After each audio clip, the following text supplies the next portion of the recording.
Hi everyone, and welcome to my coverage of the Candidates Tournament. The stakes are very high for the tournament, with the winner earning the right to play Anand for the world title later in the year. All eyes, of course, are upon Magnus Carlsen. However, there is huge pressure, and although he is almost certainly the best on paper, there are many other factors in over-the-board chess, such as time trouble, blunders, physical health, and the immense pressure of the occasion. That said, I'm supporting Magnus myself, and already we have seen some very exciting games in the first 3 rounds.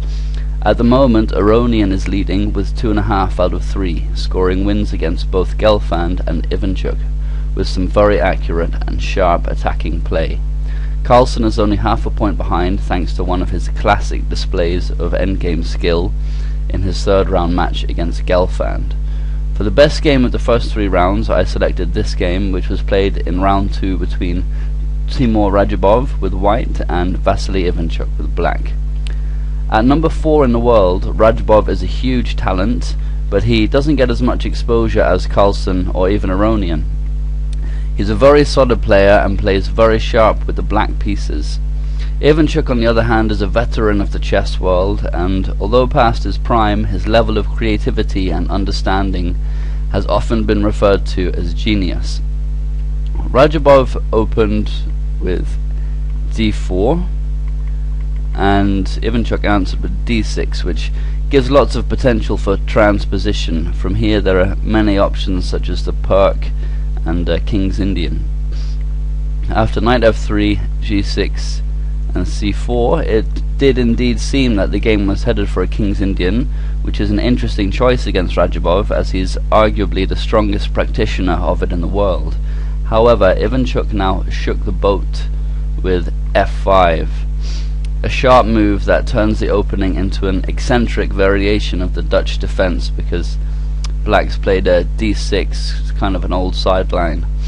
So black is making a strong claim to e4 with this f5 push, but he's weakening his king side slightly in the process. The a2 g8 diagonal will be sensitive, although this is not so much of a problem because white has played c4, which blocks it a little bit. So play continued with knight c3, knight f6, just standard development, as is g3. White often wants to fee and chateau against the Dutch, because black can get strong kingside play, and black now also fee shadowed bishop g7, which makes it a Leningrad Dutch. Rajabov followed suit with bishop g2, and now both sides castled, and Ivanchuk played c6. White has good control of c5, so d5, so this move makes sense. It closes down the long diagonal, reducing the scope of the bishop on g2 a little bit, and if black may want to play a later d5 in order to create this famous e4 bind that you often see in the Dutch in the Stonewall variation, although Ivanchuk didn't go for that in this game. And Rajabov had foreseen the likely play to come, and his next move, rook b1, shows that. A mysterious rook move. The meaning will become clear in a moment. For now, it's good to get it off the long diagonal and out of the sights of the bishop on g7 here. So Ivanchuk continued with knight e4. Just take off those threatened squares.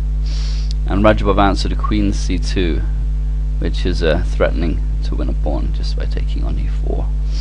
And it's important to note he doesn't want to play knight takes e4, or Ivanchuk's mode of play becomes clear. But f takes e4, knight d2 is best, knight g5 is more or less the same, and now black plays d5 with a space advantage and good dynamic compensation for these doubled pawns. So queen c2, knight takes c3, b takes c3, and this opens the b file for the rook and explains this move, rook b1. Knight e4 is kind of thematic for the opening. White voluntarily accepts these double pawns in this line in order to open lines, which becomes instructive, as you'll see. Ivanchuk now struck at the center with e5, which is also thematic, having played d6 instead of d5. And Rajabov thought for a long time at this moment, and and at earlier moments in the opening phase. The early f5 push from Ivanchuk was unexpected, and he had to make sure he responded energetically. Like Fischer, Rajabov has different styles with the white and black pieces. As I said, he's very sharp with the black side, but with white he plays much more solidly for a small but lasting advantage. Along with Kramnik, he's one of the hardest living players to beat, but also gets rather a large share of draws. Here he played d takes e5, which is giving up the pawn center a little bit, but he has correctly assessed that his piece play will be a significant factor, especially as it throws a spanner in the works for black strategically, as you'll see. So d takes e5, now he plays bishop a3. Another of the merits of this b takes c3, the double pawns, is to open this little diagonal here, and the bishop can get to a strong post with tempo, because it's attacking the rook. And you know, black here, having played f5, is obviously looking for play down the f file. So this move gives him a difficult decision. If he moves the rook off the f file, his previous play is brought into question. If he keeps it on the f file, then where to put it? Ivanchuk thought for a long time and played rook f7, from where it can swing around on a 7th rank if necessary, and also support a later f4 push. The engines preferred rook e8, but as I said, this is a hard move to play when you've already undertaken a given plan with f5, and hopefully, you know, you're trying to get counterplay. Play might continue rook fd1, knight d7, and e4, threatening to win a pawn on f5 because black's moved the rook away from the f file, and there are some difficulties for black. For example, after f takes c4, queen takes e4, white's looking good, and you can start loading up pressure on this weak e5 pawn. So rook f7 anyway, and Rajabov continued rook fd1, again developing with tempo because he's attacking the queen. It's the second such move in a row. Ivanchuk answered with queen e8, which is a standard move in the Dutch, with ideas like a later g5 and bringing the queen to the king's side to attack. Also keeps an eye on this e5 pawn.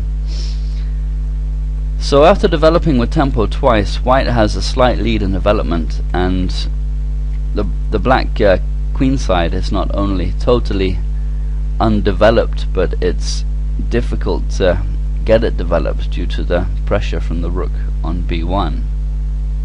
All of the white pieces, on the other hand, are becoming very active, and they're well placed, especially these rooks blasting down on the open files. So what better time to start opening the game up? Rajabov played e4, to which Ivanchuk answered f4, which is the only move that's consistent with his previous play. This move also avoids weakening his e5 pawn so badly, which would be the case if he took here instead, because then it's on an open file. So how to increase the pressure? He's got a good position. He should be able to create something here with good play. He's got Ivanchuk under pressure. He played rook d3, which gives this knight on f3 some added support, or maybe bishop g4 could effectively come with tempo because the threat of f takes g3 and winning a piece on f3. And it also threatens rook b d1 with powerful play down the d file, pressure down the d file, and immediately threaten rook d8, just going to win the queen. And black is a long way from being able to challenge this control properly. If he tries something like rook d7, white can answer bishop d6. We can have a look at that in a moment. For now, Ivanchuk played f takes g3. So he has to try and create play of some kind. At least this opens the f file. If he tries instead rook d7, bishop d6 is a strong square for the bishop's outpost square. There's no way black can evict it with pawns, and it's immediately good because it attacks e5 as well as f4, which is there's pressure against. So this makes it hard to evict. And also this move, rook d7, it means that the knight can't come to d7, which black might want to do. He can play bishop f8. We'll have a look at that in a second. Best is probably b6, after which black has several attractive options such as rook b d1, c5, and g takes f4. We'll have a look at a couple of those in a second. I just want to show you bishop f8 first. So now bishop takes e5. It's just dropping a pawn, so he can't challenge this in a way that he might be expected to simply with the same piece. So b6 would be better, but now for example g takes f4, e takes f4, and white is better, but he shouldn't play bishop takes f4. It's a tactical mistake. So queen takes e4, and there's some counterplay. Rook is pinned, bishop is attacked, and it's looking a lot better for black than it was before. However, white of course doesn't have to enter these lines, but there are many better options. Needless to say, he'll be much better, so rook d7 is unwise. Okay, so back to the game. Ivanchuk has just played f takes g3, and after h takes g3 he played knight a6. He he decides on this development for the knight, presumably not liking the fact that knight d7 blocks the action of his bishop and would make his already cramped position worse. However, it's hard to suggest an alternative to this move. Rajabov has seen deeply into the position and played accurately to extract as much advantage as possible from Ivanchuk's questionable opening choice. Now he played knight g5, again moving with tempo because it attacks the rook, and also it obviously discourages bishop e6, which black might like to have played for developing his bishop, because it attacks c4 immediately. So Ivanchuk is again given the question of where to move his rook. He chose c7, now wanting to trade off material, as he would be not wanting to trade off material because he would be left with an inactive rook against an active one if he plays rook d7 instead. Moreover, that would in fact lose a pawn. We can take a look. If rook d7, rook takes d7, bishop takes d7 is forced, and then b7 is going to fall, after which black is going to have trouble surviving. If instead the queen takes d7, then queen b3, adding more pressure to b7 and threatening bishop h3 next, supported by the knight. It's going to trade off the light square bishop and then win the pawn on b7 in a different way. If black tries to get out of this with something like queen d8 attacking the knight, then we see a nasty trap in the position. c5 check from the queen, and this is far worse than simply losing on b7. It's going to be blue murder. And to avoid getting mated, black has to play the laughable queen d5 here. If instead at king h8, knight f7 check, king g8, knight takes d8 check, king h8, knight f7 check, king g8, knight h6, all of these are discovered checks from the queen, of course. King h8, now queen g8 is mate, with the smothered mate motif and exploiting black's lagging development and his weak back rank. So rook d7 is no good, so that's why Ivanchuk played rook c7. Okay, so now bishop d6 comes with tempo and moves with tempo for the fourth time. Excuse me. And now white is starting to build up a considerable advantage at close to a pawn. Ivanchuk, perhaps flustered, now offered the exchange with bishop f6, but Rajabov refused to bite and played queen d2, which is a very accurate and strong move. This defends the g5 knight, takes total control of the d-file, and retains the initiative due to the threat of bishop takes c7, which also immobilizes the a6 knight because it's tied to defending the rook. In his book Chess Fundamentals, Capablanca says that white, given the first move, starts with an advantage and should not relinquish it unless he gets something in return, such as material. The question of material disparity in relation to positional strength is one of the perennial issues of chess. Rajabov can accept the material here, but the pressure will be greatly reduced on the black position, and Ivanchuk can hope for counterplay of some kind. Inexperienced players will invariably accept the material, as will club players and even strong players sometimes, but it's always worth asking yourself what will happen if you don't.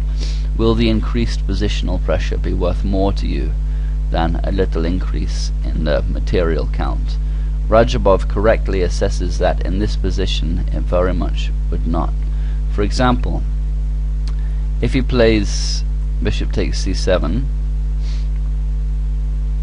so knight takes c7, and best play continues knight f3, now queen f7 attacking c4, and he has ideas like knight a6 to c5, which is going to defend b7, and then bishop e6, with some play for the exchange.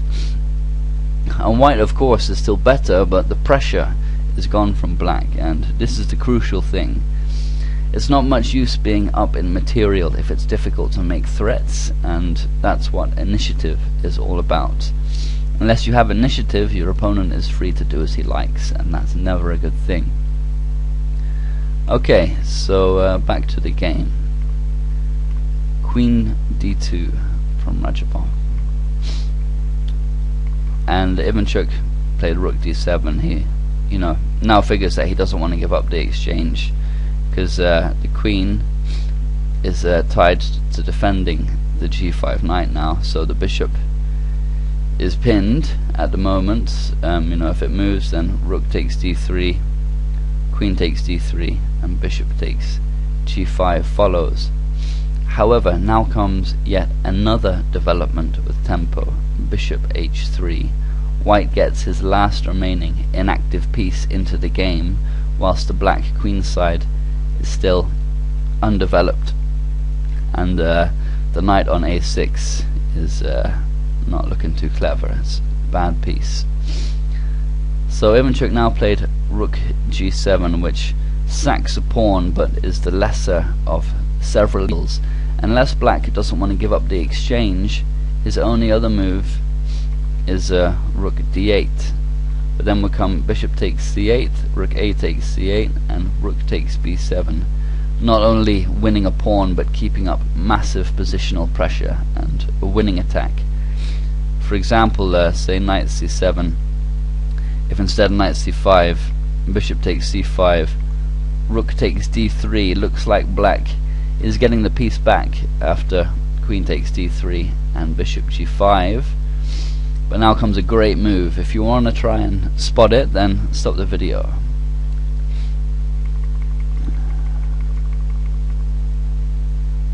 Knight takes h7, a shocker, and white is totally winning, a clear piece up. If rook takes d2 and knight takes f6 check, king f8 and rook h7 is mate. And in all other variations, black is losing at least the exchange, and white's attack continues mercilessly. So knight c7 would be better, but now knight takes h7, amongst other moves, is possible. Okay, so let's have a look. Ivanchuk has played rook g7. So now the positional pressure results in a win of material. The bishop takes e5. This is winning a pawn tactically. As is often the case, these tactical shots emerge from a stronger position. Ivanchuk now took the game into a complicated imbalance that will favour white, but he's left with little choice. He answered with bishop takes e5, allowing his queen to drop with rook d8. We can look at some other possibilities. If queen takes e5, then he gets mated. It's undeveloped bishop is a serious issue. Bishop takes d8, queen takes d8 check. When the move is queen e8, now queen takes e8 is mate, so that's no good. And other options are also unpalatable. For example, bishop takes g5, queen takes g5, bishop takes h3. It's pretty complicated tactically, but these are the best moves. Now bishop takes g7 and queen takes e4. He doesn't have to capture back straight away because this threatens mate on f3, but white can continue with rook d8 check. It's very strong. Rook takes d8, queen takes d8 check, king takes g7, and now rook takes b7 check, and white is winning. This looks incredibly dangerous, but there's a sneaky little move to solve the problems. After king h6, the only move, now great resource f3, which requires superb tactical calculation, but white is winning in all lines. Black has to guard h4 at all costs, or he's getting mated. He gets a few checks now. For example, queen e3, king h2, and black actually has to give up this bishop if he wants to avoid getting mated. So queen f2 check, king h3, king f1 check, king h4. This is all forced, you know. It's black is faced with mate.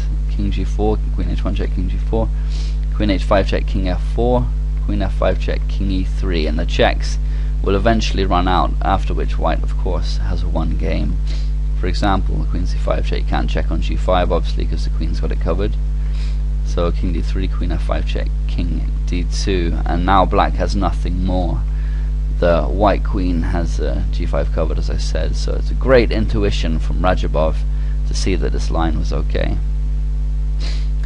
Alright, so back to the game continuation. Bishop takes e5, and now rook d8 is winning the queen. Ivanchuk elects to give it up to get rid of the pressure on his position. So now comes a forcing line. Bishop takes h3. It's best for black. Rook takes e8, of course. Rook takes e8, and now knight takes h3. So, as I said, we have an interesting imbalance with rook and bishop against queen and pawn, but the advantage undoubtedly lies with white. For now, black has his most obvious weakness on b7 covered with his rook, but overall his position is too loose to hope for a fortress or anything like that. Ivanchuk continued with knight c5, threatening simply to take on e4. So queen e3 both defends e4 and attacks the knight, and it also keeps an eye on c3 from the bishop. Ivanchuk played bishop d6 to defend. This also uncovers the rook on e4, and Rajabov chose the most solid way to defend with f3. There's no need to rush. He has a lasting excuse me, I got a bit of a cold. No need to rush. He has a lasting advantage in the queen here. There's no bishop takes g3 or the knight hangs. So knight e6, which is a good square for the knight, and Ivanchuk is intending on pushing his kingside pawns in a bid for counterplay. And from this square, the knight will assist in the play, and now bishop takes g3 is a genuine threat.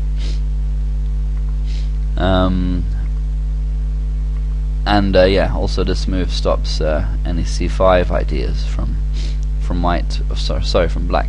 No, from white, which might be a little annoying. So he has to defend g3, you know, from the bishop, and you know, from e3, the queen is also attacking the a7 pawns. Queen e3 is a very nice multi-purpose move. He can't take it now, or bishop c5 check. It's going to be embarrassing. So what Rajabov played was king g2, which avoids that tactic and also defends g3. So again, a very logical move, and you know, many ideas in mind. So Ivanchuk pressed on with g5, and Radjabov answered knight f2, which is prophylaxis against g4, and also bolsters this e. Can answer g4 safely with f4 as well. And snapping up a7 is a little impatient because it's going to allow g4 push with some counterplay. Although white is still better, but his advantage is considerably reduced. It never hurts to safeguard your position before attacking. Ivanchuk, faced with a losing position, must now try anything, so he pressed on with h5, and this also stops knight g4, which could have been strong. We'll have a look at that in a moment. If he plays like a6 instead to defend a7, now knight g4 is great for white. There's the threat of knight f6 check winning the exchange, also knight h6 check and moving to f5, which can be a very strong square. And obviously one of the ideas of h4 is to stop this move. So h5, and now queen takes a7. Rajabov correctly assesses that it's safe to take the pawn. This allows bishop c5 with tempo, but white doesn't really have anything to fear here. Simply queen a4, and he's still a long way ahead. Ivanchuk continued with the rook f8, adding pressure to the f2 knight in conjunction with the bishop, so that g4 is going to pack a bit more of a punch. Another option was to play that immediately. Just g4 now. f4 is best. Play might continue. Bishop takes f2, king takes f2, knight c5, queen a5, knight takes e4 check, king g2. And white is fine and well ahead despite dropping the pawn, although it may be easier to create a fortress for black from this position. So rook f8, and now knight d3, which applies some pressure to the bishop, and it's alright for now because the knight's got it defended. So Ivanchuk pressed on with his attempts at counterplay h4, which is the best way. If instead g4, f takes g4, and h4, you know, you can try and go for complications, but simply queen d1 keeps everything covered. Okay, so h4, now queen a5, and this could have been played in one move instead of queen a4, and may indeed have been more accurate, but at this point both players, especially Ivanchuk, were in time trouble. Another option is knight takes c5, where best play goes knight takes c5, queen a7, attacking the knights, and black's best move is g4, allowing the knight to fall. For example, queen takes c5, g takes f3 check, king f1, h takes g3, and we can see some of the positions that Ivanchuk was hoping for with his counterplay, although white is still winning by a long way, but accurate play is required. So queen a5 anyway from Rajabov, and Ivanchuk answered with b6. He has to defend the bishop, the knight and the queen are both attacking him. You know, and it appears he was trying for like a fortress of some kind, but there are just too many weaknesses for the queen to attack, which is generally the key issue when it's queen against rook and minor piece, or queen against three minor pieces, that kind of thing. So Rajabov knew he had a winning position, and he now gave up some material with rook takes b6, with the idea of creating a passed a pawn and the queen rounding up c6 at some point, after which the white pawns should become overwhelming and you know, create enough play and threats to win. However, this was perhaps Rajabov's only slip in the entire game. He had to play queen a4 if he wanted to win, which I will explain in a moment. So he played rook takes b6 anyway, and Ivanchuk, seeing that his bishop is robbed of its only defense, he answered with bishop takes b6, which, you know, when you're in time trouble and you can't think deeply, seems like pretty much the only move you can go for, you know. But but after rook takes b6 there was a much better move. If you want to try and spot it, then stop the video now.